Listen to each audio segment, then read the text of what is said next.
Good evening, everyone. I would like to call to order the organizational meeting of the Saline Area Schools Board of Education. According to our policy, the meeting is called to order by the ranking officer from the preceding board, who happens to be me, and I'll serve as presiding officer until the election of a temporary chairperson who will serve until the election of the president, according to our policy 0151. So we will start with the Pledge of Allegiance, so standing as you're able, and led by Brad Gerby. As always.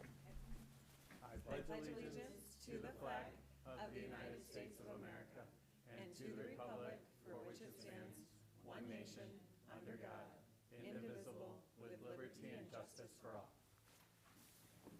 Can I have a point of order that we are missing? I don't know if it's a point of order. We are missing Dr. Gold, and I think Oh, yeah. if yeah, she said she was grabbing something outside when I saw her. All right. But I think that's important, probably. Oh, we. Thank you. I think that we can.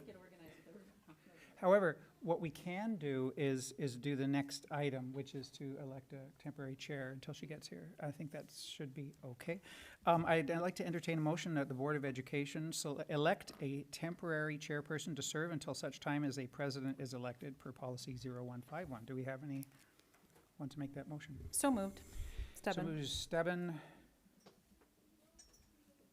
Support Miller. Thank you. Is there any discussion?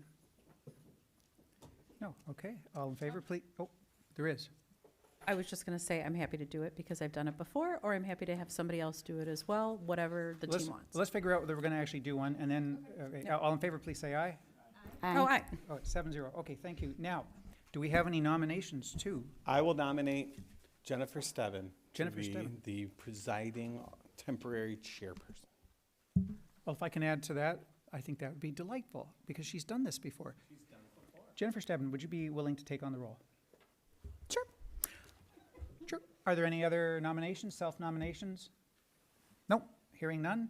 All in favor, please say aye to, thank you. And Jennifer Stebbin, here's a gavel, just for you.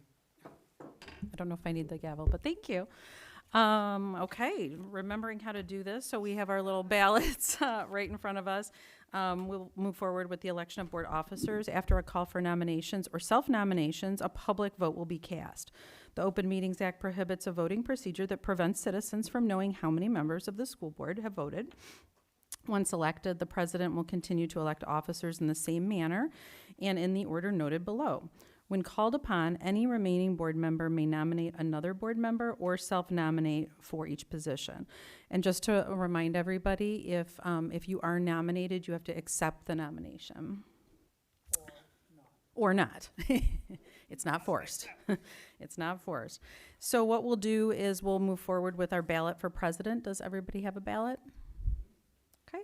And what you'll do is you'll either self-nominate at this point or nominate someone else, and then we will fill out our ballot. You will check only those names that have been put forth for this particular position, and then please handwrite your name at the bottom because that will be called as part of our roll for the vote.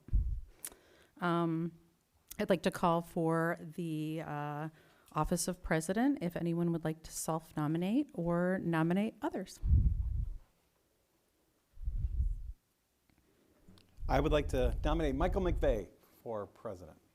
Okay, Michael is nominated for president, so if we can make note of that on our ballot. Are there any other nominations, self-nominations, or nominating others for the office of president? I would not like to nominate myself. Susan, thank you. So if you could please note that Susan and Michael are the current two. I would like to nominate myself. Oh, myself, okay, thank you. Yep, so our two eligible votes are either for Susan or Michael at this point. Any other final nominations for the office of president, self-nomination or nominating others? Okay, Michael, do you accept the nomination from Brad? I do accept, thank you. Okay, if everyone could please mark their ballot and clearly either circle or check who they would like to vote for the office of president between Michael and Susan, and then write your name and hand them to me. I'll collect them, that's fine. Or Jenny's up. Oh, thank you. Very proactive. Thank you.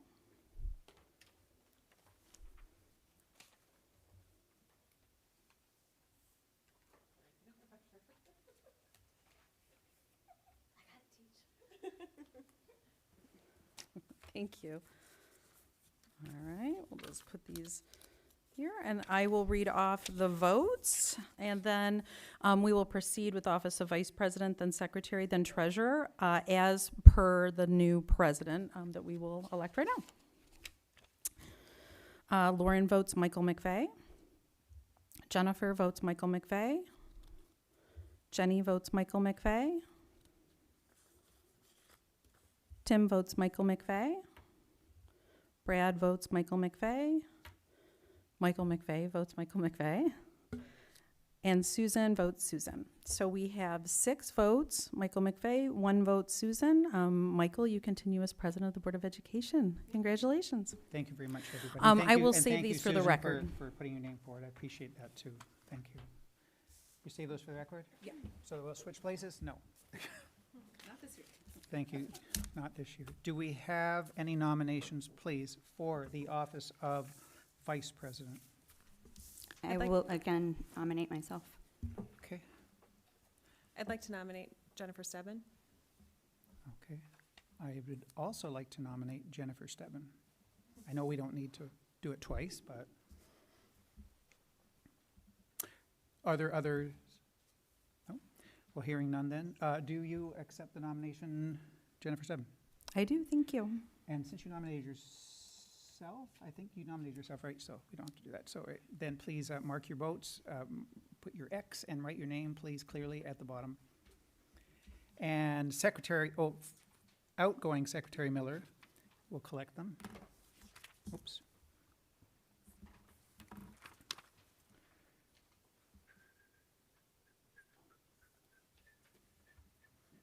Oh, thank you. Oh, I get to read them too. Thank you.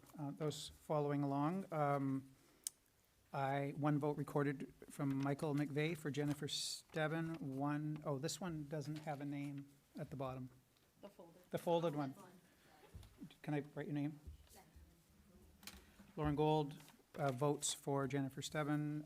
Jenny Miller votes for Jennifer Stebbin. Tim Austin votes for Jennifer Stebbin. Brad Gerby votes for Jennifer Stebbin. Jennifer Stebbin votes for Jennifer Stebbin. And Susan Estep votes for Susan Estep. So with 6-1, thank you very much. We have a new returning vice president. Thank you. And thank you, Susan, for putting your name forward. For the ballot for secretary, do we have any nominations or self-nominations? I would like to not have her be outgoing, but rather continuing Secretary Jenny Miller. Okay, thank you. I will go ahead and nominate myself again. All right, Susan Estep, self-nomination. Do we have any others? All right, Jennifer Miller, do you accept your Yes. nomination? Yes, All right, thank great. you. Thank you. So you please, hearing no other nominations, please note your name at the bottom. I'm looking at you, Lauren. And thank you for collecting them. Outgoing Secretary Miller.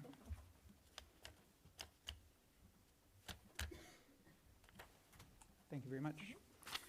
All right, those of you following along, Jenny Miller votes for Jenny Miller. Tim Austin votes for Jenny Miller. Brad Gerby votes for Jenny Miller. Jennifer Stebbin votes for Jenny Miller. Susan Estep votes for Susan Estep. Lauren Gold votes for Jenny Miller. Michael McVeigh votes for, Jennifer Miller. So congratulations, Jennifer Miller, and thank you, Susan, again. Do appreciate that. And finally, for treasurer now, do we have any self-nominations or nominations for the position of treasurer? For fun, I'll nominate myself. All right, thank you, Susan. I'd like to nominate Brad Gerby again. Okay. Hearing no other nominations or self-nominations, Brad Gerby, are you interested in, okay, you'll accept that, all right, thank you. So, you know the process by now.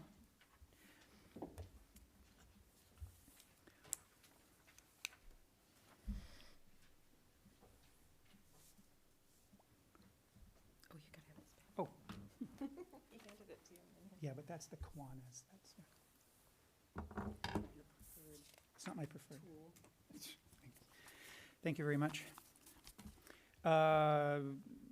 Jenny Miller votes for Brad Gerby. Brad Gurry votes for Brad Gerby. Jennifer Miller, wait, there's too many Jennifers. Jennifer Stebbin votes for Brad Gerby. McVeigh votes for Brad Gerby. The folded one, I assume that's Lauren, votes. You did. Votes for Brad Gerby. I am going to, to make it legit, I'm going to put your initials at the bottom.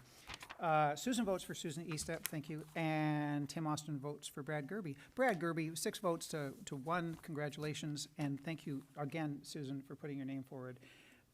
Is greatly appreciated. Well, thank you very much. It looks like we have the same group as last year, and we'll do it better this time, right? I appreciate it. So let me just read ahead, and thank you again for your service, Jennifer Stebbin. I'd like to, hearing no objection, I'd like to adjourn the organizational meeting at 6:41. So I hear no objection. So 6:41, we are moving into the regular Board of Education now. I'm going to call us to order with a little tap. Thank you. So a member of the public may address the board briefly for up to 3 minutes or request to be scheduled on the agenda of a future meeting.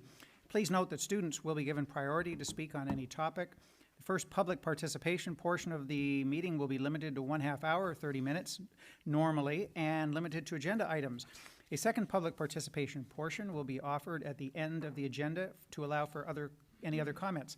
Individuals addressing the board should take into consideration the rules of common courtesy. The public participation portion cannot be used to make personal attacks against a board member, district employee, or student. And we have no walk-ins, but we have 2 who are scheduled earlier for extended public comment. Since our student has arrived, you're back from Ipsy, you're somewhere out there. There you are. Great. Aaliyah Correro Taylor, please, from the Saline High School Black Student Union, please. And we have slides, and I appreciate you sending them to us in advance. It's always helpful. Yes, but if you want to move slides, you can have somebody drive the show, or you can do it yourself. Now, I don't think your mic is on, though. Is it on now? Now it is now. Okay, there we go. Just a note about extended public comment. Like any public comment, we will refrain from asking questions, but we will thank you in advance for coming here tonight. Thank you. Thank you. And you will get, at the 14-minute mark, Secretary Miller will hold up the yellow card, and at the 15-minute mark, a big hook will come out and take you away. If we make it there. Okay, thank you. Okay. Hi, my name is Aaliyah Correo Taylor. I'm president of BSU. I'm a junior at Saline High School. Hi, my name is Owen Hartley, and I'm president of council for BSU. Hi, my name is Yuritsa Diaz. I'm in 9th grade, and I'm a part of BSU Council. Hi, my name is Olivia Vina, and I'm a freshman, and I'm a part of BSU Council. Okay, so BSU will be covering how to be a part of the change at Saline. Is it why it's more than just a word and a student's perspective, and BSU's perspective on things. BSU stands for Black Student Union. BSU is a group that gives the Black and African American minorities a comfort place inside of the school. BSU is more than just a safe place for students. We also work together to find the rooting problems from discrimination and racial. Yeah, I said that right. In racial discrimination inside the school. Another thing we participate in doing is community service things. We've so far read to different groups at Ann Arbor Public Library. We've raised money for and done parties with Ann Arbor's BSU. We paired with the Carr family this year as well and did the coat drive, and we plan to do a lot much more.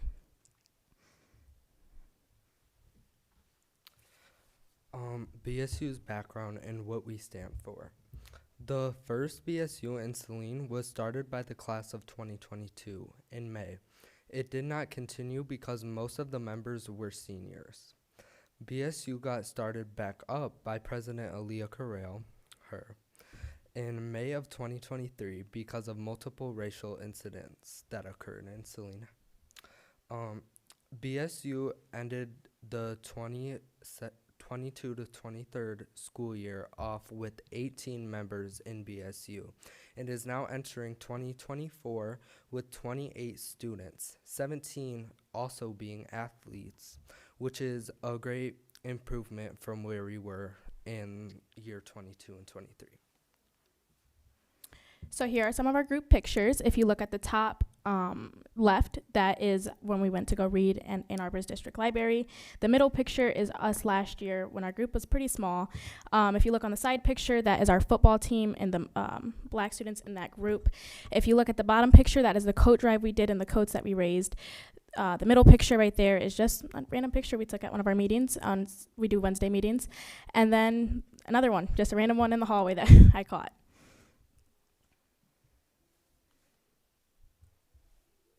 Okay, creating a welcoming classroom, creating a learning environment where students from different racial and ethnic backgrounds feel valued and heard.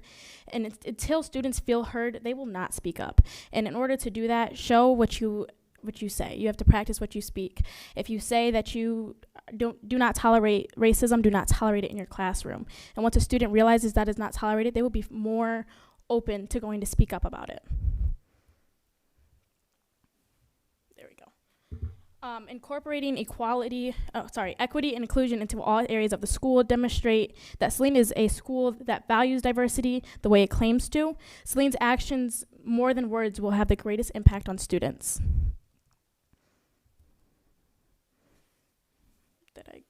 I went to the right part. Sorry. Go ahead. Sometimes when you're in a friendship, it can unintentionally be racially insensitive, and due to this aspect, we usually laugh it off because they're people we're close with and we care about. A lot of times when a person becomes friends with another that is under the profile as black or minority, they may feel entitled to calling them racial slurs or names like monkey or asking for the N-word pass. The uses of racially motivated phrases should not be normalized within friendships, whether it's jokingly or not, because it can lead to discomfort. And I will say, as somebody who used to allow racism inside of a friendship, it is very scary speaking up because you will be called a snitch. People will be like, it's not that deep. So just realizing what you say can be very insensitive, and saying what you say, think about it before you do it. Okay. You want to go? When racism is ignored within student encounters. In many scenarios that involve racism, nothing is really said within students because it's sometimes regularized and you will be known as a snitch. A witness to racial discrimination should definitely try to gather proof and report to a trusted adult at most. When racism occurs, it should be brought to the attention of a trusted adult versus being dealt with among the students, because it's a lot to bear as a black student when you're being discriminated by others and you feel scared to speak up because you don't want to be called names such as snitch and tattletale and things along that. Although much racism in Saline is seen and noticed by administration, there's still many incidents I can say that aren't. Oftentimes, students who aren't minorities and don't speak up, or do speak up, will be called a snitch and tattletale. Of course, I've mentioned that. And if both students and administration work together to fight against this discrimination, it can be a comfortable place for everyone. Speaking on behalf of BSU, we want everyone to speak up, no matter your skin color, your race, your ethnicity, what you identify as. We want everybody to speak up. It doesn't matter if you feel like it's your place or not. What's right is right and what's wrong is wrong. What can you do to help make change? Report any incidents you see or hear about. Be considerate of what you say. Further educate yourself on racism and a lot more things than just racism. The LGBTQ plus community deserves to be recognized as well as a group and not be discriminated against. Align your actions with your words. If you claim to be inclusive, make sure your actions line up with that. You can't just say, I'm not racist, and then say a racist joke and be like, I didn't mean it like that. You have to line your words with your actions. Think about intent versus impact. Even if you didn't mean it badly, how will your jokes impact others?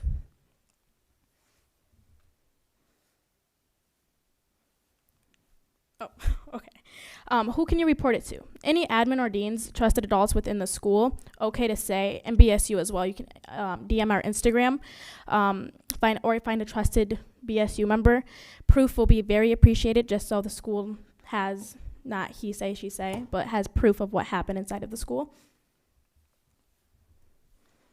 Why It's More Than Just a Word by James Rush. First and foremost, I would just like to apologize for being late. But my name is James Rush. I'm a student athlete at Saline, and I'm vice president of BSU. And I would just like to talk about why the word is just more than just a word. For over 500 years, black people and minorities were enslaved, being racially discriminated against since before the Civil War. Even in 1964, with the Civil Rights Movement, African Americans had been fighting for their rights. During this whole period of time, whites would use the slur, the N-word, as a way to degrade, suppress, and discriminate black people. Now, if you're still not understanding, let me put this differently. If you're obese, you wouldn't want to be called fat. Or if you're poor, you wouldn't want someone to call you broke. The difference is, the racial slur, the N-word, has been tossed around as a way of discriminating against blacks since the 19th century. This slur is known to be wrong and still used and is now used as a casual dialect among all. It's more than just a word and has significant history behind it. Thank you. BSU policy suggestions. I know I've came in here and I've said what we suggest, and some stuff has been done, and we want to say thank you to everybody who has worked together to been helping make change. BSU acknowledges you. But we do want to recommend a zero tolerance. And how that would work is 3 days of out-of-school suspension. There's 5 days in a school week. 3 days would be out of school. 2 days would be detention. Detention normally lasts 30 minutes. If you find an ed puzzle that is 60 minutes, ed puzzle you have to answer questions along the way. That will divide up into 30 minutes each detention, and you have to answer it so you're educating yourself and you know that education is being done by the questions that are answered. Sport tolerance. The player cannot participate in the next 2 games or matches. I know the school has said that they remove people off teams from racism. That has not happened since I've been there. And I've seen multiple racist things happen. So if we're not going to remove them from the team, don't let them participate in the next 2 games. General policy, you cannot receive a punishment on a half day or early release. People have receiving that when saying something racial and discriminating against others. They receive their suspension on a half day, which means they're not receiving a suspension. So just not allowing that on half days.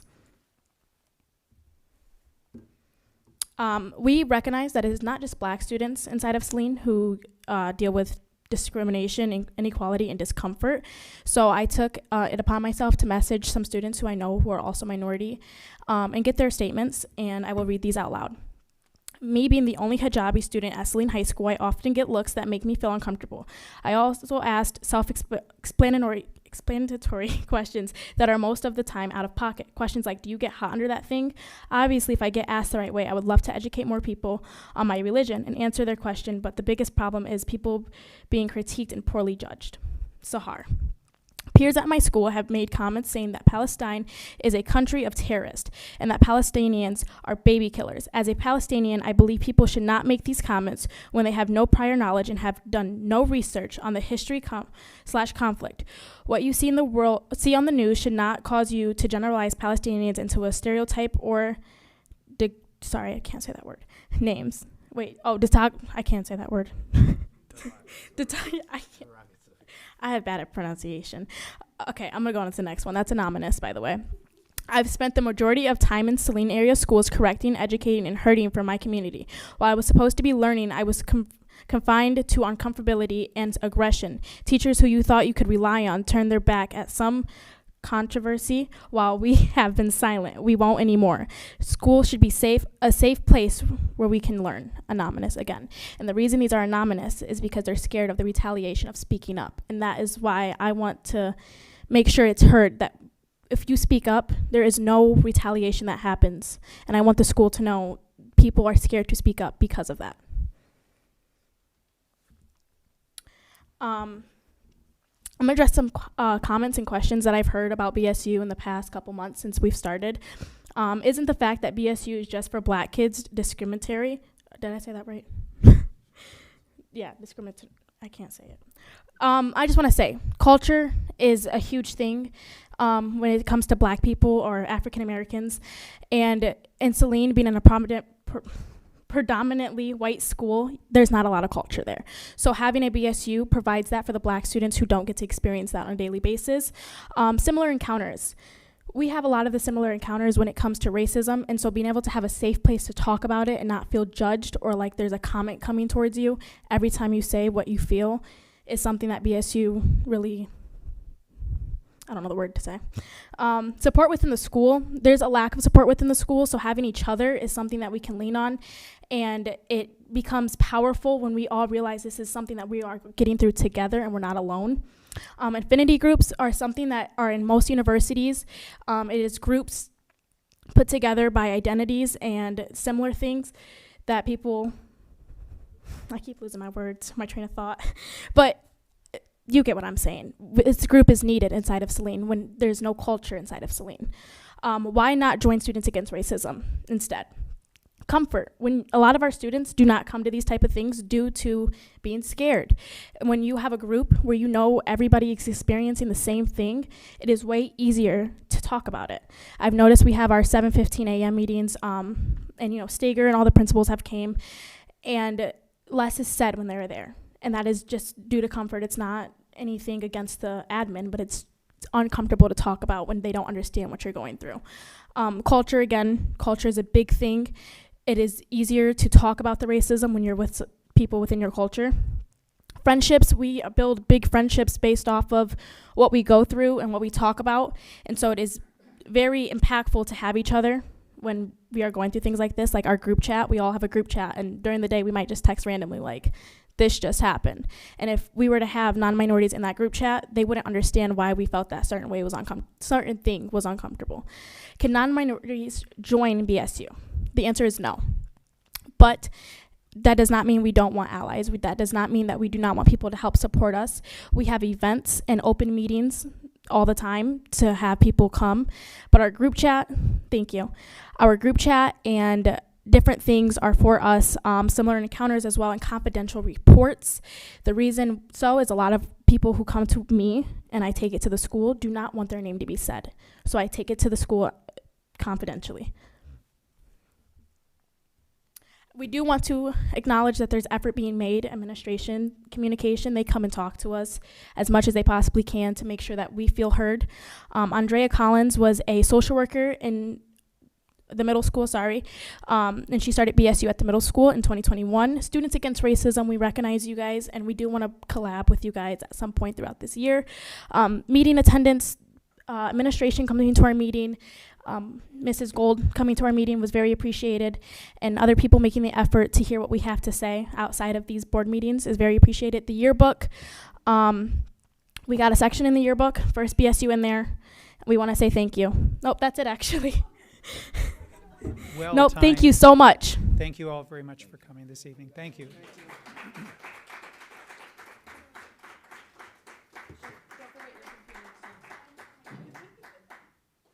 I'd like to call up Sue Traber and Monique Hunter from Be Smart. Pardon me.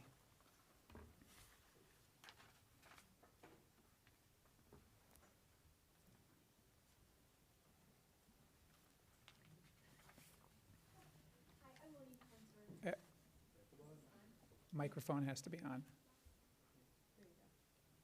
Is it on now? Yes. There we go. I'm Monique Hunter. I want to thank School Board Trustees East Step and Gold for drafting the resolution in support of gun safety and safe gun storage. School safety involves not only having security plans in place and educating students and staff on preparations that should be taken in case of an active shooter, and should involve the families in the Saline school community as well. As we know, the perpetrators of school gun violence are often students or recent graduates, and the overwhelming majority of firearms used in school gun violence incidents are obtained from the shooter's home or the homes of relatives, and that data and research is referenced in the resolution. Why wouldn't we want to do everything we can to prevent a child from accessing a firearm? And by doing so, we could prevent the next school shooting, unintentional shooting, or suicide. Firearms are the leading cause of death for children and teens aged 1 to 19, and our community should be doing all we can to be proactive and ensure that no child has access to firearms. I applaud Saline Schools for drafting this resolution in support of gun safety and safe gun storage and urge its passage by the board. Thank you. The problem of gun violence in schools is not stopping. School shootings happen all too frequently. We all know this painfully obvious fact. We all hear on the news when there's a mass shooting where many lives are taken, but even those are becoming so frequent that they don't get the media attention they once did. The definition of a mass shooting that is often used in reporting these cases is when 4 or more people are shot and either injured or killed, not including the shooter. Using that definition, there were 5 mass shootings in 2022 and 4 in 2023, and I want to just quickly name those schools to prove a point. So in 2022, mass shootings occurred at Edmund Burke School, Robb Elementary, Rusdale High School, Central Visual and Performing Arts High School, and the University of Virginia. And in 2023 at Michigan State University, Covenant Elementary, Virgin Commonwealth University, and the University of Nevada. Did you remember all of those? I didn't. And some of them I had never even heard of, or maybe I did and just forgot because there are so many of them. And that's the point that I wanted to make, that they're happening so frequently that we can't even remember them unless they're so over the top, like 19 children and 2 teachers being killed at Robb Elementary. And what we hear about even less frequently are the stories of where only 1 or 2 students were shot, even though these are what make up the majority of school shootings. Because of my association with Be Smart, I see these stories on a daily basis, and I can give you a good example of this.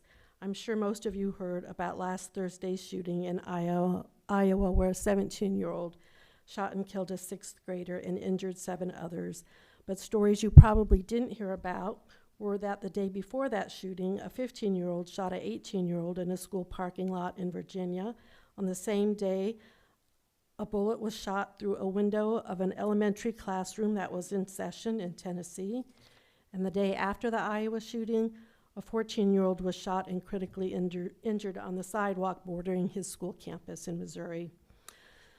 Last week's school shootings would have probably been worse if all the schools were back in session, so this week they will probably be far worse. Again, it's these shootings where a smaller number of people are injured that make up the majority of the shootings. But for every school shooting, whether it's 1 person that's shot or 10 people that are shot, it leaves lasting trauma for that person, their family, their school, and their entire community. So I hope you were all given the chart that I gave to Michael earlier that represents the increase that we've had in school shootings in the last 10 years. It should look like this. The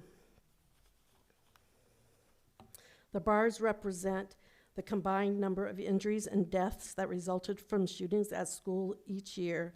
The shootings included suicides, accidental, and intentional shootings. In 2013, there were 65 deaths and injuries from school shootings, and in 2022, there were 225. Wow. The number almost quadrupled. The totals were lower in 2019 and 2020 because of COVID. The U.S. Secret Service did studies on school violence covering nearly 40 years of incidents. They found that 75% of school shooters acquired their firearm from the home of a parent or close relative, and that in nearly half of the shootings, the firearm was easily accessible or was not stored. And I feel like this statement is so important and gets at the heart of what the resolution would address, that I really just want to repeat it. So the Secret Service, over 40 years of studies, found that 75% of the shooters acquired their guns from homes, and that in most of the cases, the guns were unsecured or unlocked.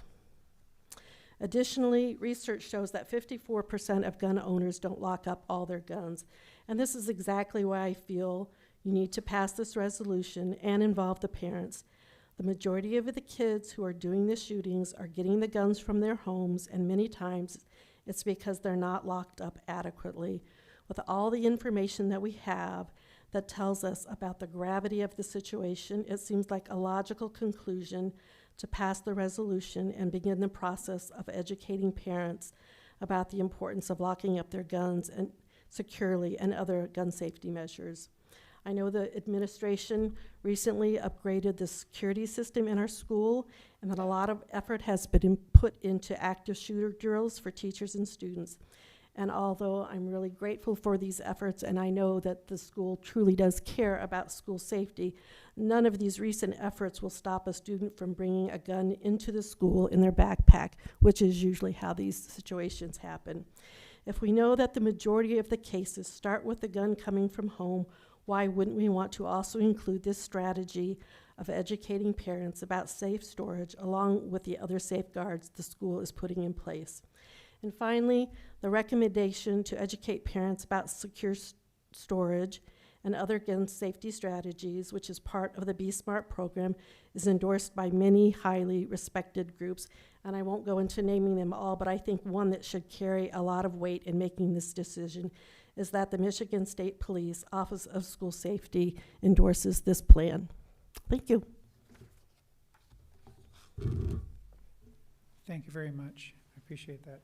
Let me just look ahead. I have no response to previous public comment.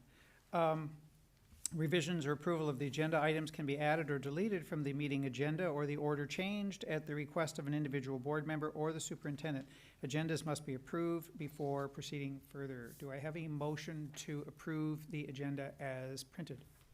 I'd like to propose a motion to approve the agenda as revised by entering Jenny's name into action item A.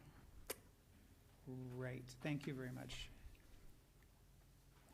Do I have a motion? Oh, do I have a second to that? Support? Support. Thank you. 1 second. All in favor, please say aye. Aye. Aye, great, thank you. We have an agenda. Opposed? Okay, just got to be sure. We have 5 action items this evening. So the first, I'd like to entertain a motion to appoint the board's recording secretary, Betty Yonke, Jennifer Miller, board secretary, and Superintendent Steve Lotch to serve as the board's designees for posting legal notices. So moved. Kirby. Kirby. Support, Eastep. Thank you, Susan Eastep. Are there any, I don't think this is worth discussing, but if you have something to say, please do. So hearing no discussion, all in favor, please say aye. Aye. Aye. And opposed? Thank you very much. The second motion, I'd like to entertain a motion to appoint Ben Goodman and Jackie Martin to the Local Access Cable Television Commission for the City of Saline for 2024 as submitted by Superintendent Lotch. I threw in a couple extra words there, my apologies. Support Miller, Miller. or not support, motion Miller. And I'll support Stebbin. Thank you very much. Are there any discussion or comment or question? No? Jackie, this is your chance to say no. All right, thank you. No. You're a permanent member of, no, all in favor, please say aye. Aye. Thank you. Opposed? All right, thank you. I'd like to entertain a motion to approve the purchase of 500 HP Chromebooks competitively bid by the REMC Association and awarded to Inacomp or Enacomp TSG for the amount of $123,810 as submitted by Jay Grossman, Director of Technology, and speaking for the motion will be Superintendent Lodge. Okay, just Do we have any, do we have a motion? Motion. Kirby. Support Brett Miller. And Jennifer Miller, thank you so much. Dr. Lodge. right. So this is part of the normal cycle of replacement for technology. One question that has been asked is, well, are students expected to still bring Chromebooks? Because we put in place sort of a bring your own device program quite a few years ago, and we're still doing that. We still think of that as like a calculator, a tool that kids need. And these are specifically for helping us with testing. All standardized testing and NWA and programs like that have moved digitally. And so we need to have certain specs on these computers. And so that's just part of our normal cycle, and it's built into the bond. So I just wanted to provide that confirmation. Great. Any discussion, questions? Thank you. All in favor, please say aye. Aye. Thank you. Opposed? None. Thank you. I'd like to entertain a motion to approve the minutes from the December 12th, 2023 closed session for the purpose of the superintendent evaluation, Section 8A of the Open Meeting Act. So move, Stebbin. Jay Stebbin, thank you.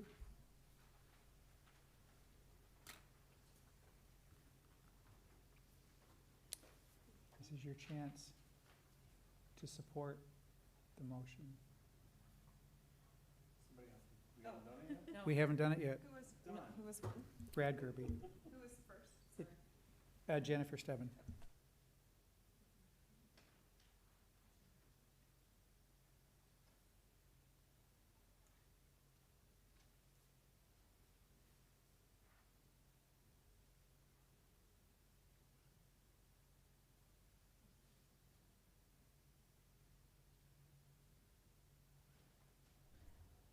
When you're done reading, I'd just like to clarify one thing.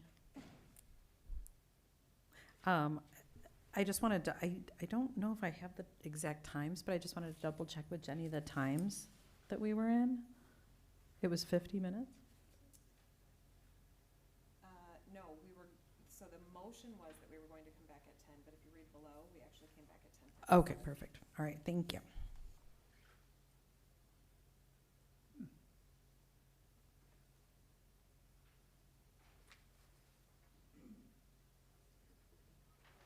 It wasn't.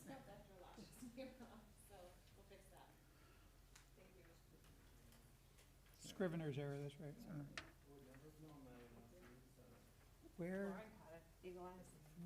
where did, Sorry, where? yes. That's okay. I did watch like watch. All right, not a problem. Probably not the first time. Yeah. Right.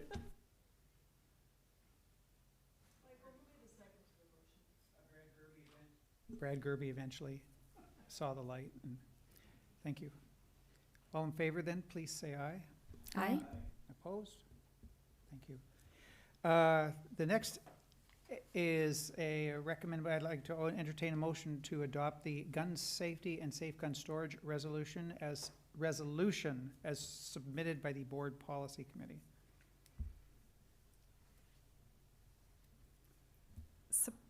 Motion, go ahead. I'll let you do it. I'll support you. Lauren Or Susan. Gold moves, supported by Do you want to, Susan, or you want me to? Okay, I'll do it. Support. Miller. Jennifer Miller, supports. Thank you. Since this was submitted by the Board Policy Committee, I'll leave it to you to lead this discussion. As the former, I don't know if I will still be policy chair, I'm going to defer to the writers of the resolution, Trustee Gold and Trustee Eastep, to lead the discussion.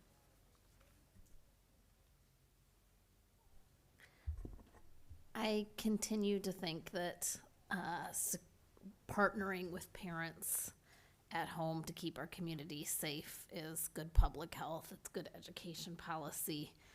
I've read some comments both for and against the resolution, and maybe I'll just address briefly what I read. I think our resolution is written broadly enough that it allows the superintendent and other administrators some discretion in how it's implemented. So if there were, it doesn't call for any one program. It allows the educators to do what seems best for the community at that moment in time. So I think that would address budgetary concerns. There were also concerns about how big of an issue this would be in our community. That's really hard to assess. We know that guns are and poor gun safety is a nationwide problem, and it often seems as if it's not a problem in your community until it tragically is. And so there's really no way to know, and I wouldn't want to survey people knowing that there's a certain level of distrust sometimes among the public, parents, gun owners regarding these topics. So all I will say is that this is not meant to be intrusive. This is really like we talk about swim safety and body safety and, hey, don't forget to get your kid their sports physical. Like, this is just another public health, family education, school family partnership, and that's what it's intended to be. It's intended to set it as a priority for our district and to allow the educators discretion in how it's best implemented with our families and in our community, in listening to experts, and with the great hope that someone hears and decides to, put their gun in a safe or stop by. I did tonight because I actually wanted to see how it all worked. I stopped by the police station in Saline. You just walk up to the desk. You don't give your name. You just can get, this is a gun lock. So, if even one family of a preschooler heard about that and thought, I don't think that my 3-year-old could find it, but maybe. Or one parent of a depressed teenager thought, I heard that doctor say that most teens are only actively suicidal for 5 minutes before deciding to act. The statistic that truly haunts me as a pediatrician who talks to depressed kids all the time. If one family heard this from the superintendent or from a trusted teacher and decided, hey, you know what, maybe it's silly, but I'm going to invest in a safe or put a gun lock. I'm going to think about this. Or if my kids' classmates, disturbed classmates' parents decided to lock things up to prevent all of our kids from falling victim to one of these terrible events, it would be worth it to me. So I feel really strongly that what we can do, we should do. And I feel really strongly that this is a good resolution, which takes into consideration many people in the community and seeks to educate and partner with families.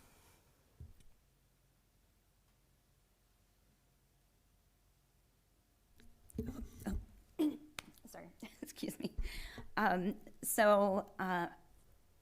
Guess I got a few thoughts. I've done additional research of programs that we are doing right now, and that this will complement what we are already doing, and being able to add those additional components, which, in this resolution talks about our responsibility as, teachers, staff, board members, and a community as a whole, to end gun violence.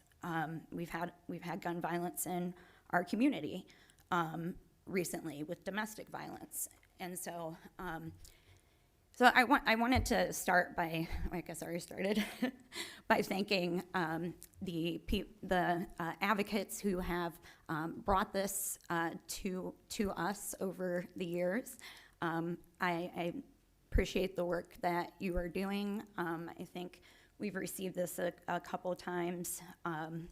Actually, I think the board, previous to some of you who've gotten on before 2020, we've talked about these things.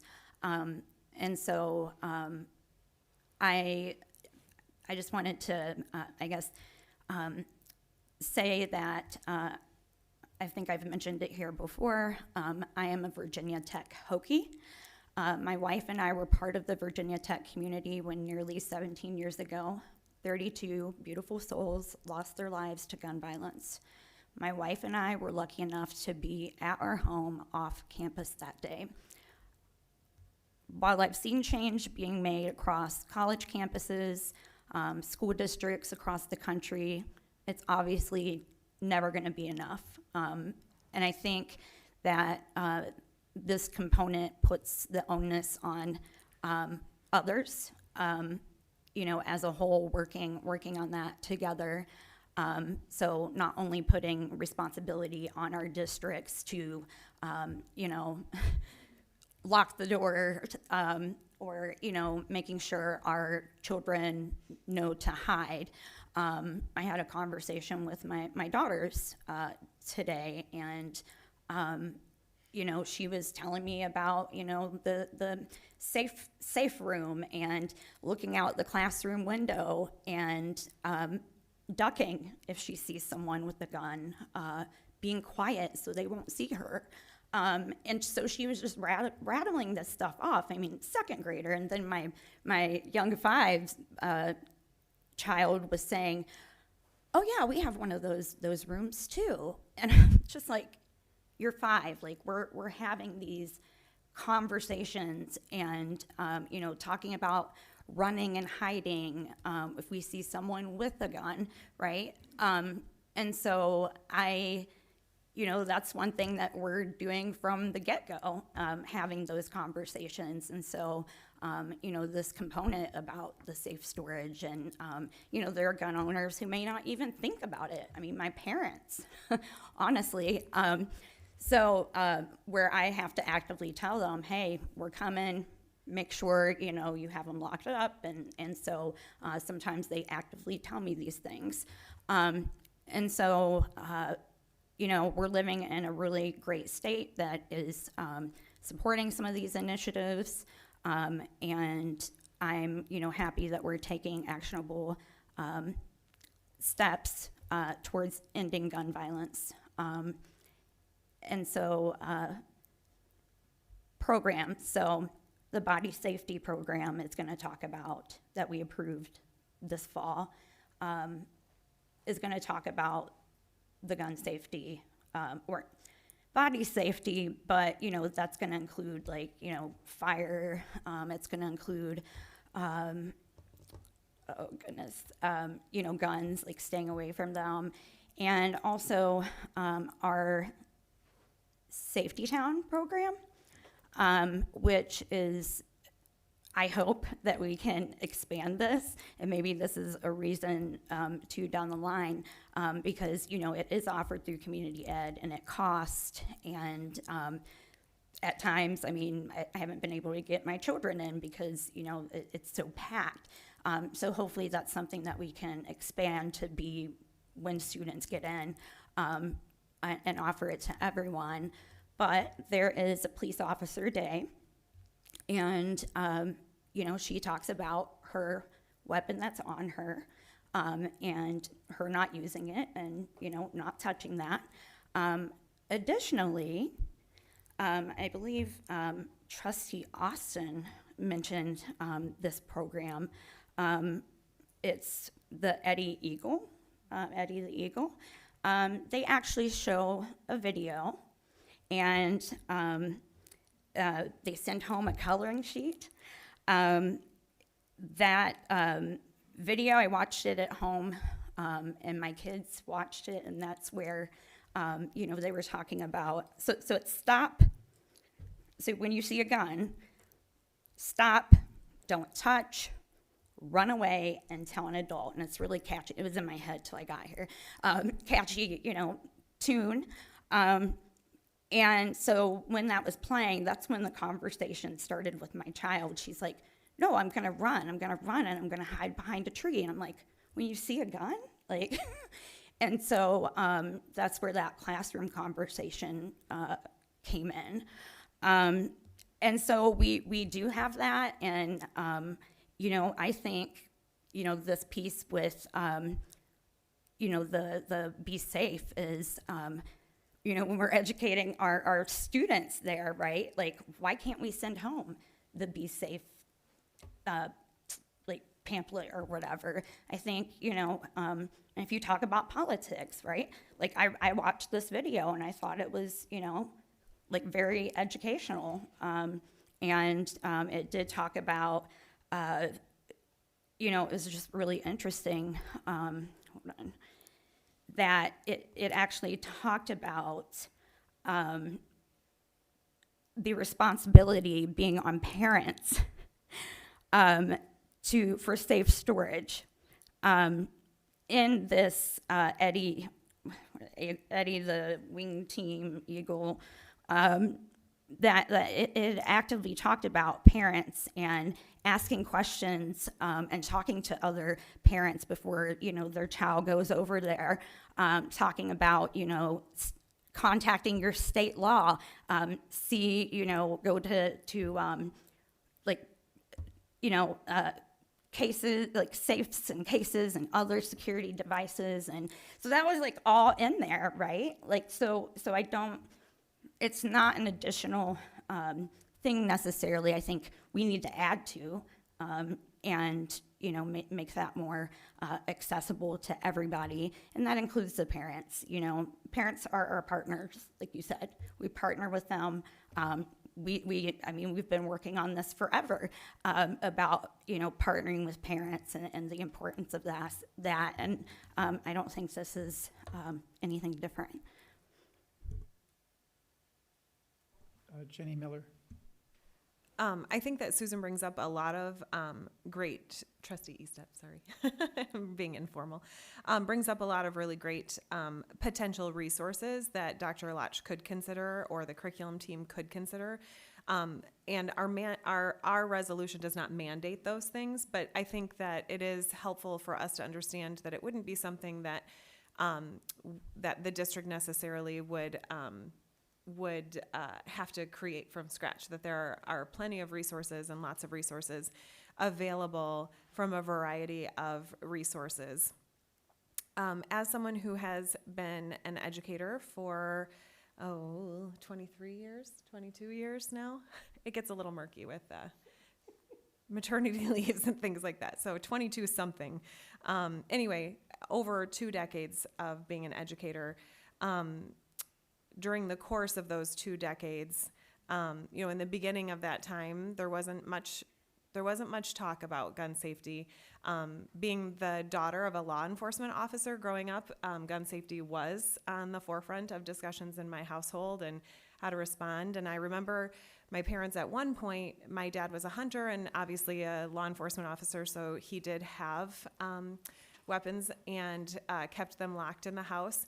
But I remember at one point they had made the decision that my brother wasn't going to be allowed to play with toy guns. And I think that they quickly figured out that education was better than the prohibition because he was like biting his toast into the shape of guns. So the conversation was the more important piece than creating the mystery around that. So this has been a part of my life for years, but I think my whole life.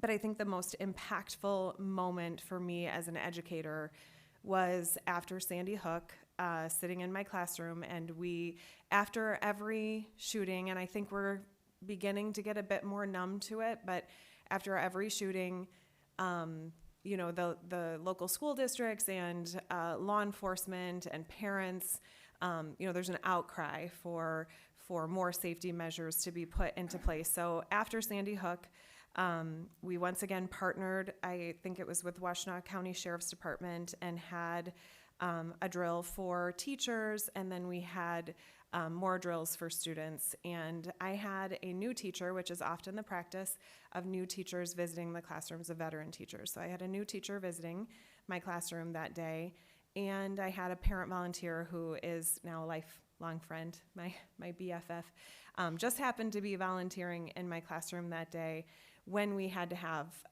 the discussion on what the drill was going to look like. There's a book that we use to go along with that that used the acronym for ALICE. And I'm staring at the faces of these 8-year-olds, and one of them, who's now an 8th grader, raised her hand and she looked at me and she said, "Why would someone want to hurt us?" And I think as long as we are putting kids and educators through the practice in schools of these drills and of trying to be reactive to the situations that occur in schools, I think that this is a measure that allows for us to be proactive in mitigating a potential threat to our students, to our educators. And so I appreciate the team that put this together in that they left it not as prescriptive as some other districts have. There are some districts who have mandated specific materials and programs. I think that this really I think that this really leaves some interpretation for the superintendent and his designees to determine how best to move forward. But what it does say is that the school district is going to partner with law enforcement, with mental health, with our teachers, with our families, not to say that people can't have guns, but to say it's a good idea for you to consider safety if you are going to own a gun. And one way that we can support you, even if you can't afford it or don't want to put your resources to it, is to let you know where you can obtain these items free of charge with no questions asked, not even your name, as Dr. Gold found out tonight. So I'm in support of this as a parent, as a trustee, and as an educator. Thank you, Jennifer Miller. Do we have any, oh, Brad. My support for this is well documented over the last month and what have you, so I won't go too far into that. But I want to thank Sue and Monique for being here tonight. All right, I want to thank you for your efforts on this. I want to thank you for hosting a parent workshop a month ago for Dr. Lach and I. But I appreciate your efforts and your desire to educate. So yeah, like no matter how many times I conduct Alice training in the classroom, it just never doesn't feel weird or wrong, or I don't want to use that word, but it's just something that we would all prefer was just not part of it. And so for me, as I've thought about this resolution for the last month, one, I think it's consistent with the values that I hold, and I'm lucky to be elected to be here. And the second thing for me is that this, you've talked about no questions asked safety mechanisms and things of that nature. If our education that we're going to do on this provides that for any family, then we make our schools safer for our students, and we make our schools safer for our staff. And so for those reasons, I'm in complete support of this resolution. I do have one item. If you look at the item as posted in our packet, if we did choose to pass it, I believe that we would have to make a change on the date. So it says at a regular meeting, and it currently says the 12th of December 2023. We would need to update that just to reflect the current date prior to our board secretary formalizing and signing off on it. So thank you for your time tonight. In terms of logistics too, I just wanted to answer that question too, that we currently don't have a clear, when we adopt policies, we've adopted the idea of having open policy meetings, which this was conducted during open policy meetings. We did have discussion on this. But we also have a process that's pretty well spelled out in terms of 2 readings before a vote, those kinds of things. That is not the case for resolutions. Resolutions are different than policy, and we discussed that a little bit in our previous meeting. If you didn't have a chance to look back at that, there were several pieces that were referenced there that might give a little more clarity to that. But what I did want to say is that at the request of a couple of trustees in our last meeting, even though there isn't a policy on resolutions that says that we have to have 2 readings, we did want to have 2 readings so that there was opportunity for public comment. And so we've done that tonight. This is the 2nd reading, so it could be taken to a vote tonight, as we would do after the 2nd reading of a policy also. So, yeah, Tim. So I guess I'm gonna just kind of reiterate some of the things I said the last time at the last board meeting with this. The Be Smart organization is a national campaign to educate adults on gun storage. I don't see where that is our purview. We were elected to educate kids. You can read that in our mission statement up above. Steve, my question to you, how does this change what we're doing in our schools? Well, I tried to answer that last time too. I would just like to say that we have a safety and security plan that we are working hard to execute. We're having regular meetings now with our administrative team to go over how we feel that we need to deal with mental health, safety and security, and we're going to be doing that on a regular basis now. I don't know that this resolution has an impact on that, but, you know, I prefer just to talk about what we specifically are doing as a district. Exactly. And some of the stuff in the resolution, I know that we are already doing as a district. And so that's where I, again, don't understand where the resolution or why the resolution. I think the state has already passed a gun storage law. A lot of times resolutions tend to come with a political lean to them. This one is really no different. The Be Smart organization is a partnership between Moms Demand Action and the Everytown, which are known to be left-leaning organizations. So I feel like, once again, the school board is deciding to go down a road where not everybody in the community is going to be agreeing on it. We're not, and we're just, I don't know. You heard me last time. I'm not in favor of this, not because I'm not in favor of gun storage, because I think everybody has the right to make the decision based on their own comfort level in their own home and their own security for their family. So that doesn't mean most everybody I know that has guns stores their guns in a locked place. But that doesn't mean everybody does. But I don't know. I think this is more of a, you know, I think we saw 10% of the school districts in Michigan have done it, so there's 90% that haven't. Because I think schools are doing these things. We've already we've done things with the city of Saline, Pittsfield Township Police Department, Washtenaw County. So we're doing a lot of these things already. So I'm not in favor of it because I don't think, one, our purview is to educate adults, and two, I don't think resolutions as a board, they don't go anywhere. There's no meat behind it. So I just don't think it's necessary that it's taking board time. I have two clarifications. So this is now state law for the gun storage. So, I mean, hopefully, I don't know that everybody knows that. So I think there's an educational component to our district and community. And I didn't see where it says be safe in the resolution. And be smart. Well, sorry. I don't see that in the resolution. So. Yes, we've had amazing community members come here and, you know, speak and bring this to us. I know Michigan Department of Education has passed a couple of resolutions this year. So the state Michigan Department of Education, they pass a lot of resolutions. So I know similar to this, and we drafted off of a couple of resolutions that we came across. So I just want to be sure that, I mean, there's no organization listed on this resolution. I guess I have a clarifying question for the superintendent.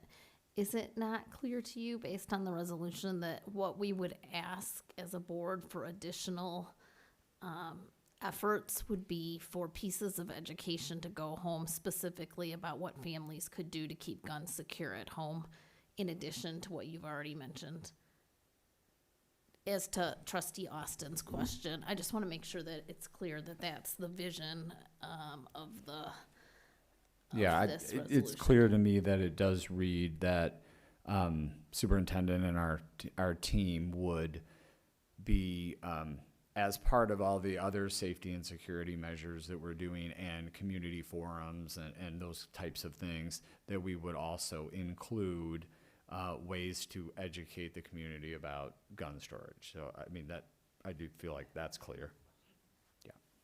Because no matter what you do here, as was pointed out, and as much as I hope that, and you know, would like to say that it, you know, what people do in their own home is their business. If their child's, like the child in Oxford, is bought a gun and it's not safely secured and they come to school, then they put the community's children all at risk. And so I don't know if every town for gun safety formed after Newtown is a left-leaning group, or a right-leaning group. I don't know if this campaign, which wasn't mentioned in our resolution, is left or right-leaning, but I would hope that we could all lean into the idea that helping people keep our schools safe is the right thing to do. We have one quick comment from, I just wanted to chime in with a little bit. I'm not going to reiterate some of the things that I've heard because I would have said similar things. I would have brought up the how to operationalize from Tim, the date from Brad, et cetera. I think when you think about decisions at the board table, they're rooted in policy first, and you have to review policy. And for me, I think the answer is clearly stipulated in policy 2112, specifically in under B, number 1, effective communication, that it's our responsibility to provide information to families to support the proper health, safety, and well-being of their children. And that under item F, collaborating with the community, number 1, that we should build constructive partnerships and connect families with community-based programs and other community resources. So I think when we think about the safety and security plan, which is a great idea from Steve, this policy specifically mentions the parental involvement plan, because we all know that partnership between our families and the community and the school district will support children in a better manner. So I just wanted to mention that policy. I am in the process of going to try to land this plane, but if you have a final comment. No, I just wanted to read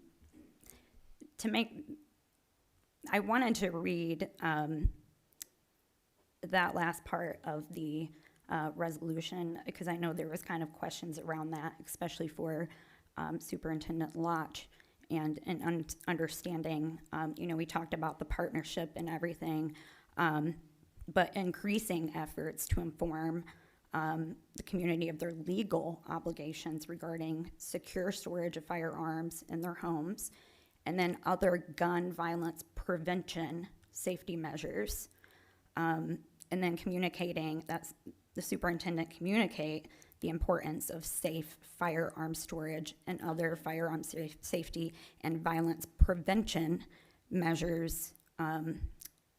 So I just wanted to make sure that, it's not like, well, we're kind of already doing this piece and what we're already required to do, at, I guess, our base level already as a school district in Michigan and through the Michigan State Police and, our safety plan and everything.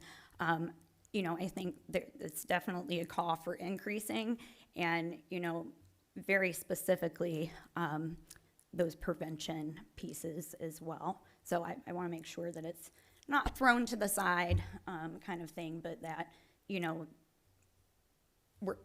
with doing this, the board is making a statement that they want to see these things increase effort, and so I think that's important to look at that, and obviously, if we support it, we're directing the superintendent to do that.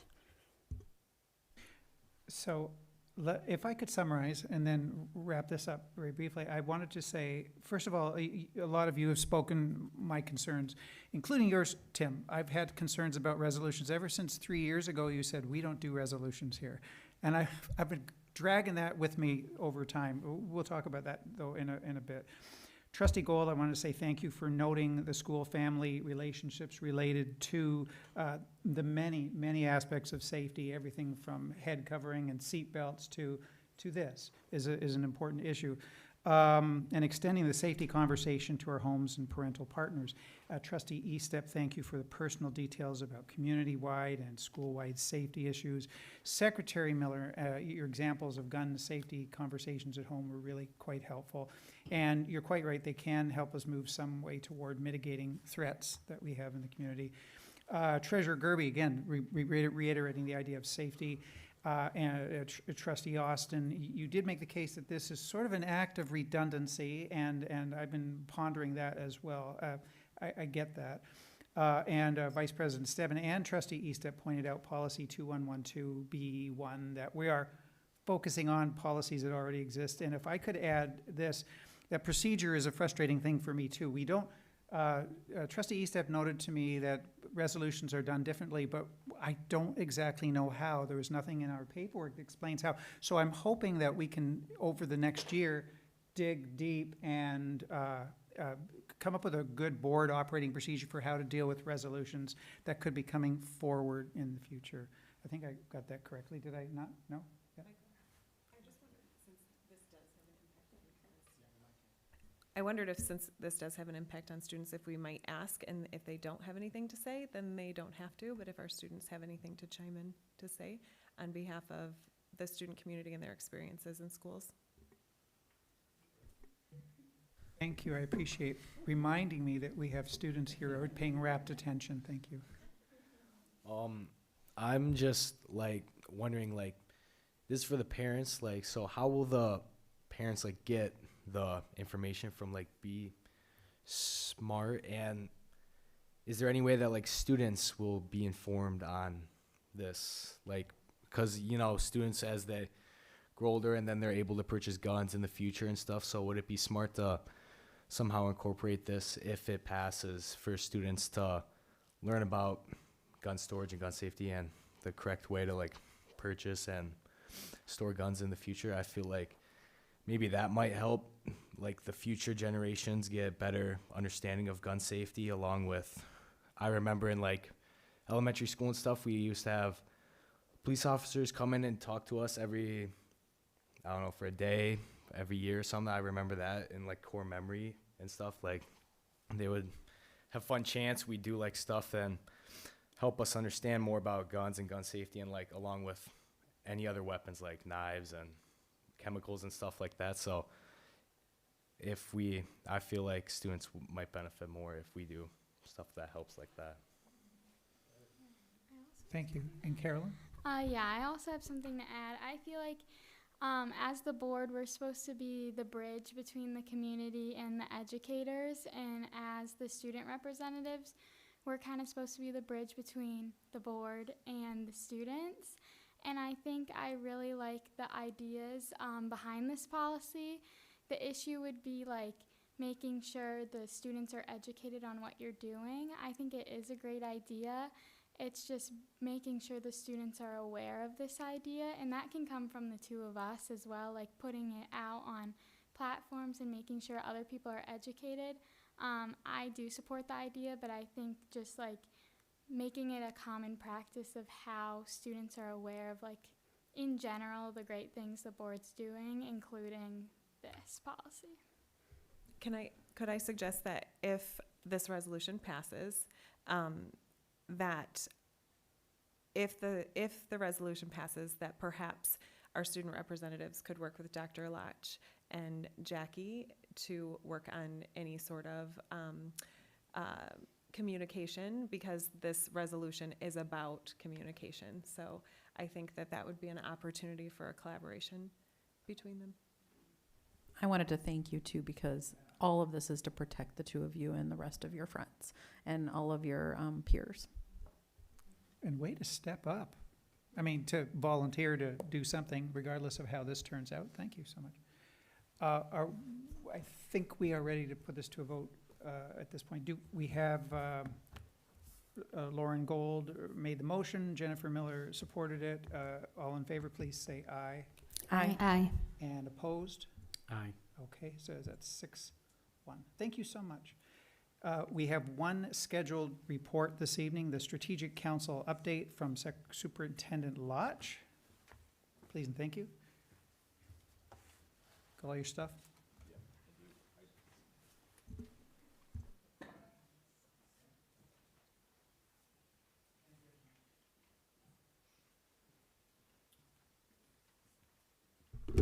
Okay, thank you, Board of Education. I'm eager to present on the direction of the Strategic Council. I've shared some of this before in weekly memos, but I wanted to go into a little bit more depth on our plans as it relates to this from two fronts, both a focus on visioning of what the district can become, And the second front is and how we would do that in a fiscally responsible manner. So we're going to approach it from both of those fronts tonight.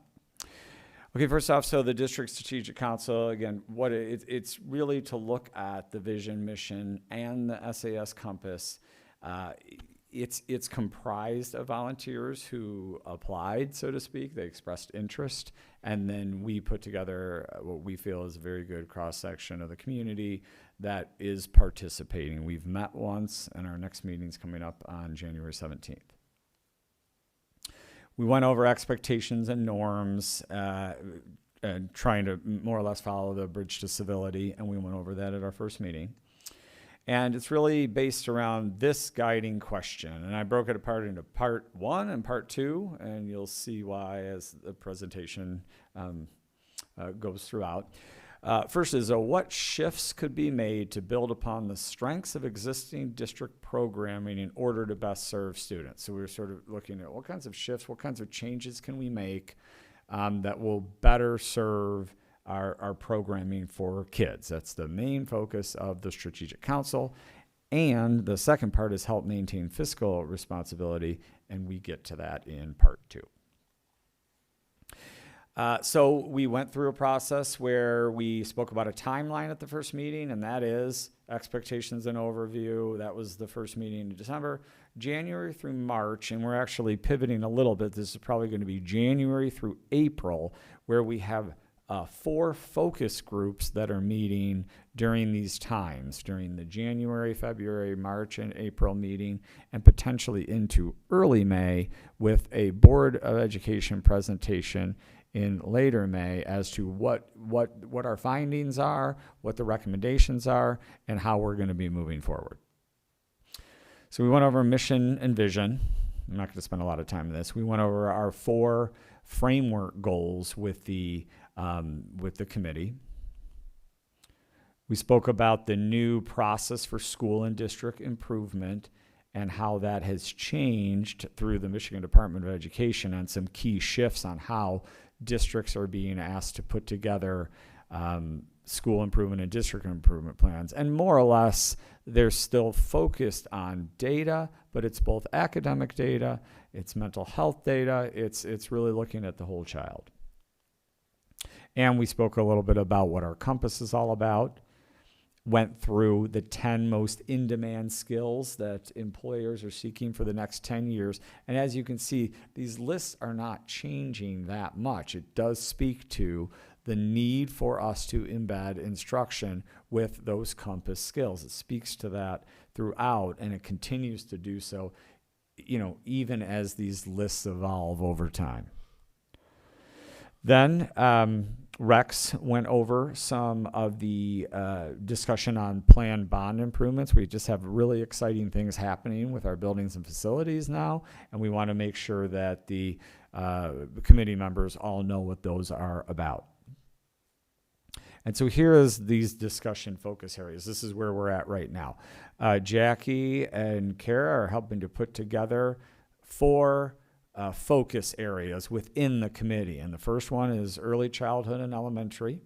There's a middle grades group, there's a high school group, and there's going to be a group that also is involved with activities, clubs, organizations, athletics, and so forth.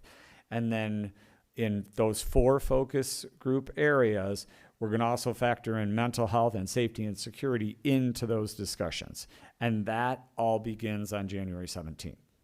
And the charge of that group, of those focus groups, is to do the bullet points that are on the side there, the right side, gather facts about those focus groups, identify current successes. How are we doing in those areas in the district? Because we're doing some great things already.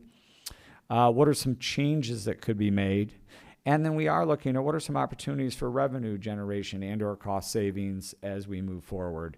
And then we want to keep that focus on what about our special populations.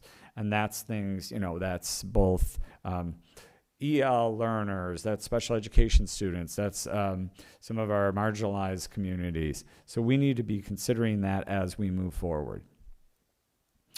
Now I wanted to do a fun little activity just to show you some of the things we can use AI to our advantage in planning meetings.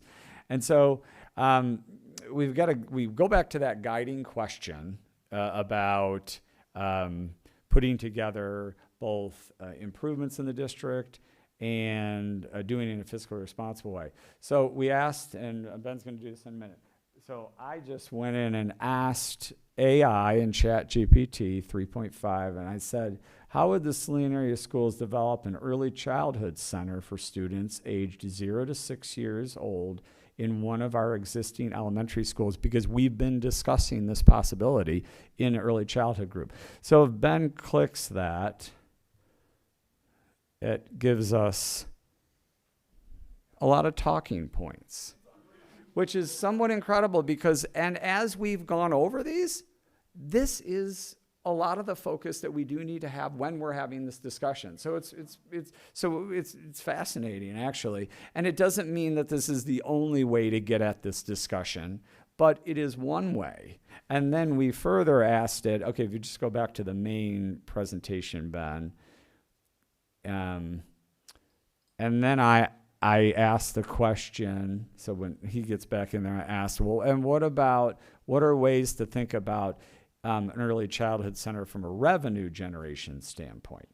All right, so when we go back in here, you'll see in the actual slideshow itself, there's a link that Ben can click that will go ahead and talk about, well, what are the questions we want to know as it relates to revenue generation? And once again, so if you click on result down there, Ben, the first question was already asked, and then if you scroll down, if you just scroll all the way to near the bottom, I asked that follow-up question, which is right there, right there, and it said, and allow for this to be a source of revenue.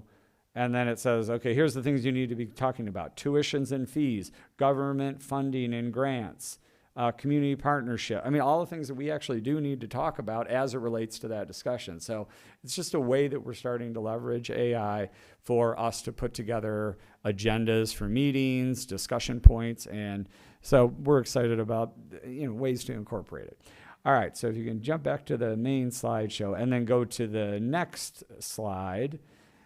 Yeah, sure. Once you get it set up, I wanted to show that example. But this is just one of the focus groups. This is the early childhood one. They're going to start having those discussions over 4 meetings: January, February, March, and April. And then here's another example from the high school. We don't need to click on the AI ones necessarily, but again, I just was putting in some questions that those in the high school group might ask. And one was, what are the most important considerations that a building principal in a high school needs to consider as ninth grade students transition into their high school? Because we talk all the time about the importance of a 9th grade transition. Or we could say the same thing for the 6th grade transition into a middle school.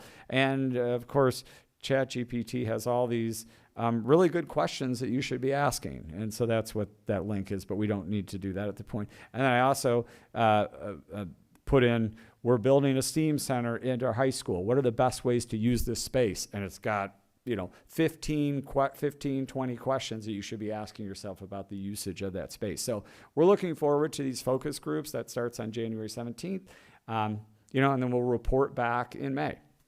Okay, Ben, if we can just, I guess I'm sort of in charge too now, I suppose. Okay, so part 2.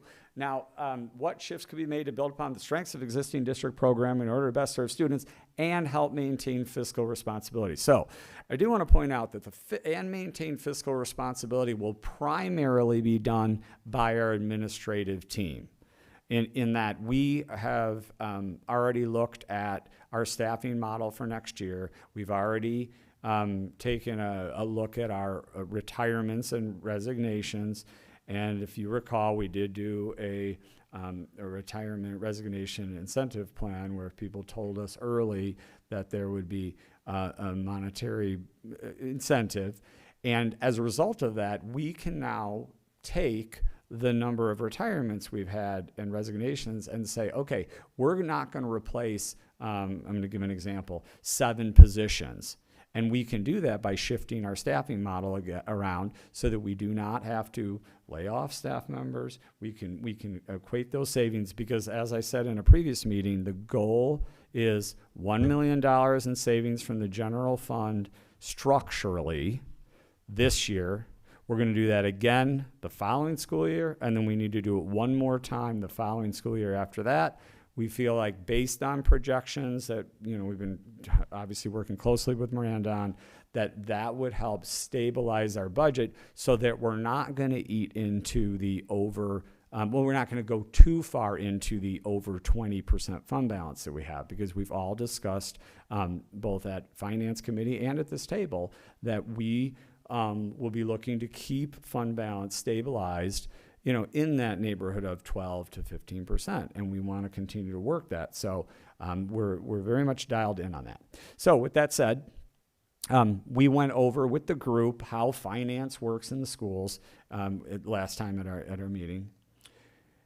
And we also talk about general fund and more or less how staffing equates to 85 to 86% of our budget. So that's a big part of how we would realize savings. We spoke about the fund balance, which is, you can see there, roughly 21%, and that it's been rising over time, but we also went into the whole one-time money and how that structurally we wouldn't be able to maintain that unless we are making some reductions. And then we talked about the enrollment, that the statewide enrollment decrease versus Saline is about the same, 8%-ish of decrease in enrollment over the statewide enrollment decrease. And we went into Washtenaw County data with this group. And then we also looked at enrollment and the decrease in time and, how are we making the adjustments with our instructional staff? And you can see we are starting to make that shift downward, which we do need to do because we need to right-size the district. And then we spoke about the factors that contribute to enrollment loss, and we've gone over these with the board already, primarily significant decrease in the Washtenaw County birth rate over the last 20 years. Families have more choices than ever, and so we need to be very aware of that. And affordability, higher mortgage rates now are having an impact in that area. And we're talking about maintaining fiscal responsibility. We spoke about one-time funding from ESSER, and that one-time funding is ending. Our current fund balance is in good position, but we need to right-size the district. And if we don't, it won't be. And that was the general message. And then finally, so this is sort of where we're going to conclude tonight, and that's how can we right-size the district and maintain fiscal responsibility. So I already spoke about staffing attrition, early retirement, resignation, and incentive. We won't need to hire back all those positions. That goal is $1 million in savings from the general fund for the next 3 years. So $3 million in savings as we move forward. And then I did want to point this out, though. The Strategic Council is not responsible for figuring out the staffing model. We're going to be doing that, but we want them to understand that we're doing that, because we also can't get into this situation where all the ideas coming from the Strategic Council are going to cost a ton of money that we do not have to invest in those programs. So we're just trying to have there be an understanding there. And that's where we're at. That's the update. Questions that people have? Brad, then Jenny Miller, or Jenny Stebbin. Well, I just have one small item, and it's more for the public's ear, and it goes with, I think, without saying. I'd like to offer, obviously, the resources of the Finance Committee as the new treasurer, and state that, we are willing and able and ready to provide our time, our resources, our geekiness about finance and deep dives and all of that. So I am sure that this work is going to be a primary tenet of the work we'll do in Finance Committee over 2024. So I guess I'm saying that for the team's benefit, for everybody at home. Please use this, especially as we get closer into April, May, and we're going to make actual recommendations, that kind of thing. So Right, and we'll go over that at finance committee meetings and specifically talk about the staffing attrition model. I think that will be important that and we've done everybody's that in the involved past. So, thank you. That's good. I just wanted to thank you for including revenue generation specifically on the slide. It's not just about conservation and change, though that's a large part of it, but it is about revenue generation. So I look forward to seeing some of the recommendations specifically in that area. And I know several of us used ChatGPT when we were doing some exercises on the finance committee. And Michael, you submitted to some too, I think, that way. And there are some good ideas. So looking forward to that. That was it. Thank you very much, Dr. Lodge. Administration board updates. Hurry. I tell you what, let me scoot ahead and just get in just before you. I just want to say, first of all, thank you to the rest of the board for trusting me to be the board president again.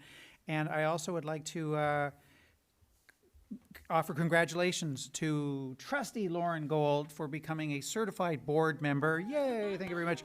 MASB, I think you made it in. You might get there was like December 15th, I think, and you right on the button. And also, tomorrow is Dr. Gold's birthday. And it says here how many years. Oh, I don't have my glasses on, I'm sorry. And I would also like to congratulate in advance Caroline Clark, whose birthday is January 17th. We won't be here that night to celebrate, but congratulations. Well done. Happy birthday. Right. Dr. Lodge. Okay. So I have 3 updates tonight, and they're actually repeats of some of the things that I already shared with the Board of Education in the last Friday memo, but I thought they were important enough that I wanted to repeat them here tonight. And that is that Michigan Department of Education grades schools each year, and even though this is actually the last year of this process, all the Saline area schools, with the exception of alternative high school, because it doesn't quite have enough students for them to equate it as it's considered more of a program than a school, I believe is the way they structured it. But all 6 of our schools received A ratings, and 18%, I did have to dig into this a little bit, 18% of schools in Michigan received A grades, but then, obviously 82% did not. So I think that is and continues to demonstrate the strong academic success of our students and quality teaching and learning programs. And then even when I look at alternative high school, their proficiency in standardized testing is certainly not as high as some of our other buildings. However, with a 100% graduation rate and a really all the students that go there recommending the program, it really does speak that it does provide an alternative education, and they're getting something different out of it than going to our traditional high school. So still proud of that achievement as well. I also wanted to thank Rex and the hard work of the transportation department, because they've been onboarding I don't say so many bus drivers, but enough bus drivers now that we're confident that we don't have to continue to have Jackie every week say, like what routes are going to be canceled, or will we cancel routes? And even through it all, we've only canceled less than 2% of the routes anyway in September and December. So we're really excited about that. But again, as we've spoken about this, it takes a while to onboard drivers. You don't just hire them. You have to learn routes and go through a pretty extensive process. But we're getting to a point now where we're going to have enough drivers that we're just not going to need to do that anymore. And so I want to thank him and his team publicly for working hard to do that. And then finally, just again, Heritage First Robotics qualified for the World Championship in Houston, Texas in April. And I'm so excited about this for 2 things, just because of the great achievement shown by both our heritage teams and also our middle school robotics team. And then we were having a bond meeting today about our middle school, and we're getting very excited about the possibility of we're building a STEAM center there, which is going to incorporate our first robotics programs that are coming up from Heritage and, Science Olympiad. And then how are we going to integrate that into our class model during the day? And I just think there's a lot of exciting things going on that is really going to validate some of these great programs that our kids are participating in. So we're very excited about that. Thank you. Randomly, or we'll start at one end Dr. Gold. No? Random?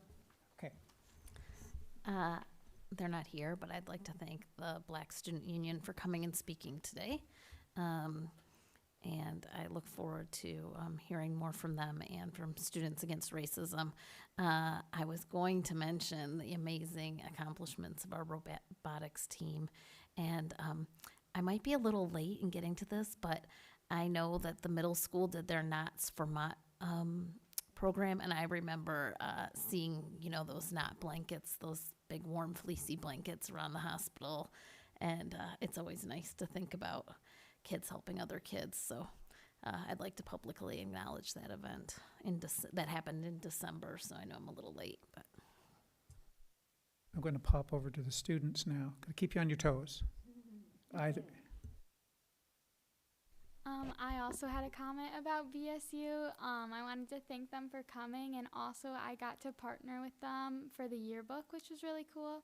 I got to do the spread on them, which was awesome, and write a feature story about the things they've accomplished so far, and then also the things they want to do in the future. So I got to talk and interview Mr. Pickett and their leaders, so that was a really unique experience. And I just want to start off by saying Happy New Year, and I hope everyone's still following their resolutions because it tends to... Mateo, I never stopped. From last year. I know. Okay.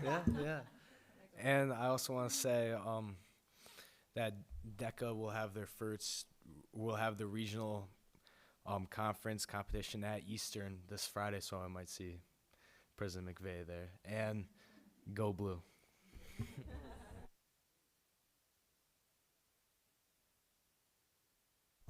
Well, Fine choice. Well, we're at that end of the table. Trustee Austin or Treasurer Gerby, do you have anything to add? Yes, sir. So, a couple things. Happy New Year, everyone. And then I did want to say, looking through the board packet, and I know we haven't got there yet, but we're going to, in the consent agenda, we're going to receive and file the human resource report, and there's quite a few impactful resignations. That's kind of sad through the Southwest Washington Consortium and so forth that have affected a lot of kids. So it's kind of sad to see them go, but I guess congratulations to them. I just have one quick item. Happy New Year to everybody again. And as I was zipping around the district over the last couple of weeks and trying to revive, refresh, and take kids everywhere, I noticed I want to shout out to our buildings and grounds and operations, because they don't shut down, right? And they keep doing things that are necessary to make our buildings prepared for the new year and for all those kinds of things. And so, as I was going around, I was recognizing that those people, they were there, they were doing the things that were, accent our kids learning and are really important. So thank you for that.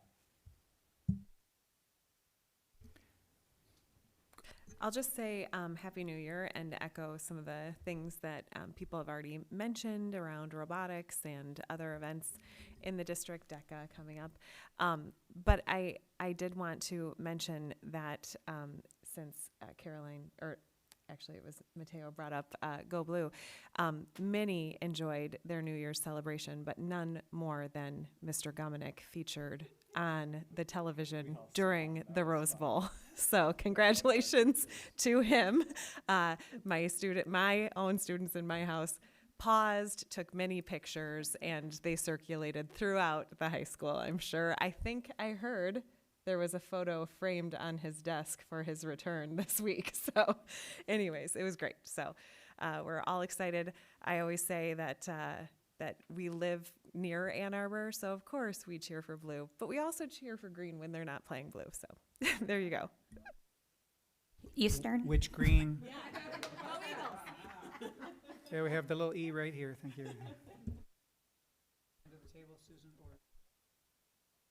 Doesn't matter, I can be quick. Happy New Year, go blue. The robotics, yeah, I was going to comment on that as well. I did not know the World Championships were in Houston, so I already think that's good karma for us, so best of luck to them. Last night I had the opportunity to attend City Council, who's back in session for 2024 as well. Yes, I did make it home to see the game, but not before seeing Ben and Jackie take the podium and really provide themselves as an example of a wonderful couple of ambassadors of our school district and partnership to the city of Saline. So thank you very much. Talking a little bit about something we had on our agenda tonight, the Local Access Cable Television Commission and the role that is served there. So thank you for that. It was also really nice to see our new city councilors be sworn in. Chuck Lesh, who is a former Board of Education officer, thank you for your continued service. Returning Counselor Jack Seo, thank you for your service. And newcomer Jen Harmount, looking forward to partnering with the whole team there. So thank you very much. We are in winter sports, whether it be gymnastics or whether it be hockey or whether it be clubs, like we already mentioned, DECA and robotics. Please get out and support your Hornets. I know it's comp week for dance. Saline Competitive Cheer has 2 meets, both at Lincoln High School. First SEC meet is on Thursday. The invite is on Saturday. Basketball's going on. There's a lot going on, so please go cheer them on. It's not just fall, now we're in winter, and there's a whole new set of things to cheer for and get involved in. And thank you to our students from the Black Student Union for coming tonight. I appreciate that.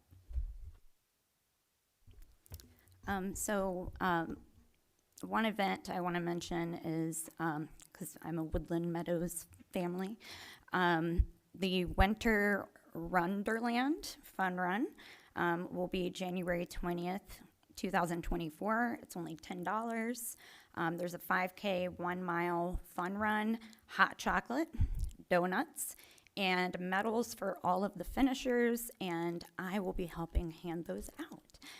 So excited to volunteer for that. Last year I volunteered, but I was in costume, so a little jealous. It was cold too, so it was nice having a big old, warm costume being disguised. And then I wanted to thank, of course, the Black Student Union for coming and speaking. And, I think they pointed out some great things that, yes, we are doing things on like a policy level, and we say that we're, committed to this and doing this, but action speaks louder than words. Listening to the students is super important. I do have concerns with the proof piece and how they honed in on that. It kind of makes me sad because, I'm sure there's, we took away phones and people were like, no cell phones, but that, that can negatively impact some populations when things are being said or, so yeah, I just want to, I guess, admin to think about what proof, means, because are you talking about, I just think that's an important component that, how those are being, how that's being addressed, all of these incidents. There's a whole history here where I swear it's every couple of years that, we have incidents happening. I found news articles from, there's some from the 90s, conversations from, there was an article from the 80s when we were talking about, not we, but I guess we as in board back in the 80s, we're, talking about, hiring, being inclusive in our hiring practices. And so I was just floored by seeing that. And I'm like, oh, wow, we're talking about that now. And so, there were incidents, 2007, this is racial intimidation. There were, physical assault, 2010, 2017. There was like 3 in 2020 incidents. And then, we come here today. A lot of this, we have listening sessions. We're, going to listen. But why do we keep ending up here? And it's lip service. And so we have a job to do in actually following through on what policy says and really, doing the educating and the expectations of our school district, being inclusive, not tolerating the things that have been going on and that, we just want to ignore or whatever. We've been talking about this for so many years, even before I moved here. I want this district to be better for not only my children of color, my LGBTQ children, my children with disabilities. I want that for every child now and after I leave here 20 years from now. Let's do action. Thank you. Dr. Lodge. Oh, sorry, consent agenda. Pardon? Then consent agenda, thank you. The consent agenda is listed in this agenda and will not be read aloud. The motion noted will allow for the authorization of all listed items without discussion unless a member of the board requests that anyone be considered individually. I'd like to entertain a motion to authorize the consent agenda as printed. So moved. Miller? J. Miller, thank Support, Stebbin. you. J. Stebbin, 2 J's, thank you very much. All in favor, please say aye. Aye. Aye. Opposed? That's, whew, good. Thank you. And item scheduled on the next agenda, Dr. Lodge. Yeah, 2 scheduled reports, South and West Washtenaw Consortium, or SWWC, will give an update, and Foundation for Saline Area Schools will give an update too. Greatly. Thank you. The public comment, a member of the public may address the board briefly for up to 3 minutes or request to be scheduled on the agenda. Oh, do we have one, and it would be Dr. Fan, Mr. Fan. Happy New Year. Happy New Year. Thank you so much. Your microphone.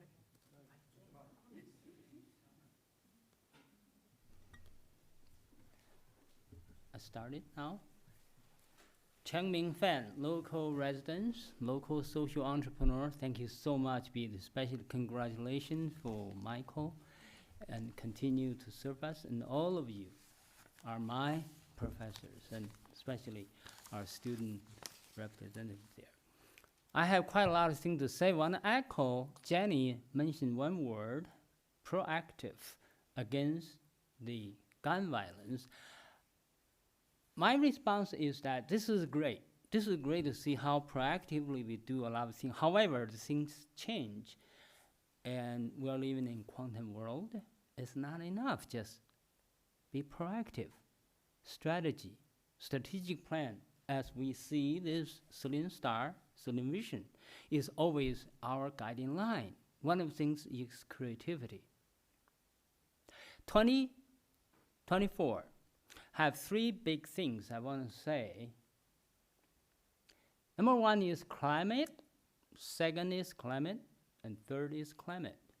Our governor have lead this healthy climate plan. So aggressive, proactive, but so practical. Need us, the wonderful school of Saline area, to be part of it and even to lead it. Saline Area Light Tower is above the proactive way to handle climate and also to solve our social problems such as gun violence and all of these discriminative things. So how to do that? Michael is the first person said, we need a student. We need to give you a student lead to help you. And also, the first time I talked to Susan, she immediately, let's talk about that in detail.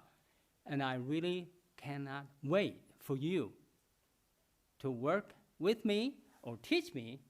I really appreciate Trustee Austin. Very interesting, same church visit. And I like to start working maybe another 15 minutes plus 15 minutes of Q&A here before I present it to the city mayor and the leaders.